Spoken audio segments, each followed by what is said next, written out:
Britain is building Ukraine missiles that don't need America's permission. The most important part of Britain's new missile for Ukraine isn't the range. It isn't the warhead. It isn't even the price. It's the part they deliberately left out. America. Britain just pulled the wrapper off of 3 prototype long-range strike missiles for Ukraine, and every headline wants to talk about how far they'll fly. Fine, but the real story is quieter and a lot bigger. These weapons were designed on purpose, with no U.S. components and no U.S. navigation data, so that London, and only London, decides when they ship and how Kyiv is allowed to use them. And if you think that's an accident, remember that England has been playing this particular game of chess for about 4 times longer than the U.S. has existed. Hey friends, Wes here. And engineering a missile without the Yanks map data. How dare you, your majesty? Did you guys forget Yorktown? Do you need another American whipping?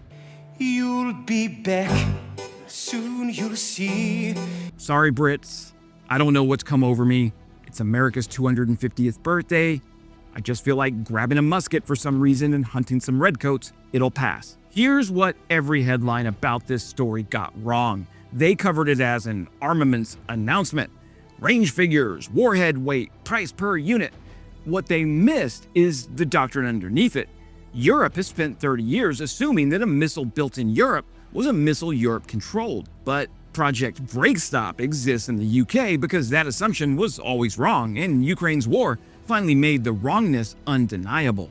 Let me show you why, starting with the weapon everybody already knows, Storm Shadow, the British-French cruise missile that's been one of Ukraine's sharpest deep strike tools. The thing that's reached out and touched Russian headquarters in their no-nos, fuel depots, air defense nodes, and warships that Moscow assumed were safe behind a few hundred miles of geography and arrogance. It's a superb weapon. It's also a weapon with a lot of cosigners.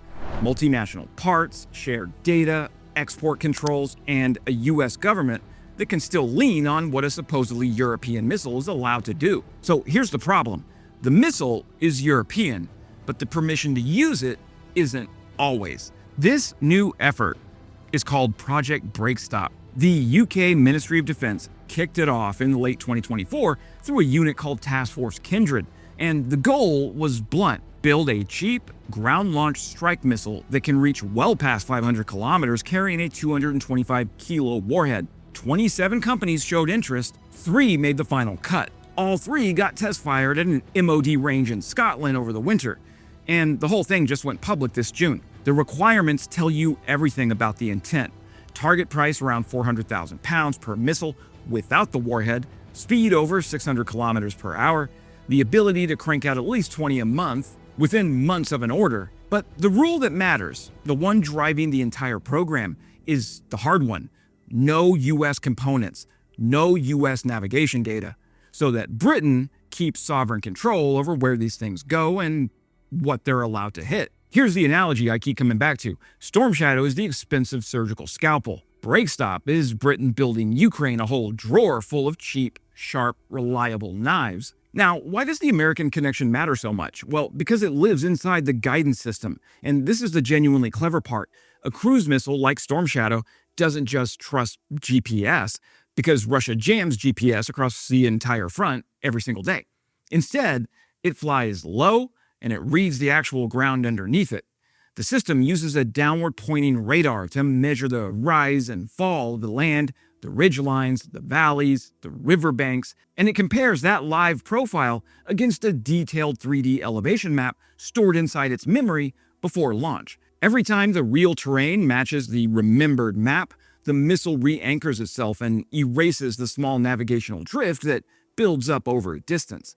Think of it like a blindfolded sprinter who's memorized the track so well he can run it by feel, touching a wall here, a rail there, correcting himself the whole way. It's brilliant, and here's the catch. That terrain map has to be extremely high resolution to be worth anything, and the best of it comes from classified American datasets. So the leash on a European cruise missile turns out to be shaped like a topographic map. The Americans don't have to own the airframe or the warhead They just have to own the memory the guidance system needs to be accurate. Back in 2018, France tried to build an export version of Storm Shadow for Egypt, specifically by ripping out the terrain matching system that depended on American data. The rule that ties all of this together is called ITAR, the International Traffic in Arms Regulations. It works like a software license. If your weapon contains controlled U.S. technology or controlled U.S. data, Washington keeps a say in how that weapon gets exported, modified, or used, even after it leaves American hands. ITAR is about as exciting as drywall, right up until the day it decides whether a missile is allowed to leave the warehouse. Now, during my time in the military, deep inside the American alliance machinery, the entire value of that system rests on one assumption: that the coalition is rowing in the same direction. That assumption felt rock solid when Washington, London, Paris, and Kyiv were all aligned during the Biden administration. It feels very different now. Europe has spent the last couple of years watching threats to U.S. troop levels in Europe, public hostility toward allies, erratic Ukraine policy, and fights over strike permissions that repeatedly shove Ukraine down the priority list. Breakstop is Britain admitting, out loud, that a weapon meant for Ukraine's war cannot be designed around a permission slip you have to mail to Washington and then pray over. Nobody in London is leaving the alliance, they're just cutting a spare key, because the landlord keeps rattling the locks. So let's meet the three finalists, because they each have a great personality. First up, ladies and gentlemen, is Crossbow from MBDA UK. This is the establishment entry, built by the same outfit behind Storm Shadow itself, a turbojet missile with an in-house visual navigation system, ground-launched off the back of a vehicle.